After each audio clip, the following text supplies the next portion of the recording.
one of the main purposes of a literature review is to update the reader. I want you to remember this and repeat it to yourself.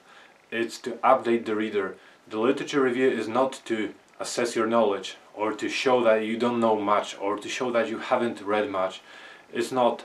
It's for you to update the reader, to teach the reader, because you are now the expert. You have done all the reading, you have really thought about this idea, you understand why there is a need for this research that you're planning to do. So you are the expert and you are updating the readers about the current situation in the field.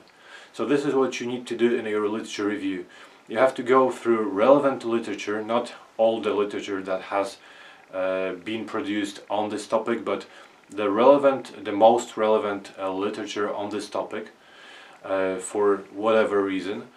Remember to focus on several aspects of the topic that altogether create this need for research. So altogether they demonstrate how there is a gap that needs to be addressed, and they demonstrate how your study fills that gap. So this is the main purpose. The reader should understand that there is a certain situation or a certain problem or a gap in the field, and the reader should understand that this gap needs to be filled. So by the time you actually get to your research questions, they will almost be obvious to the reader, because if they are framed in a correct way, the reader, after reading your review of the literature, will already understand that there is this need for this research to do this and that. So you're just filling that gap and showing this needs to be done and I'm planning to do it.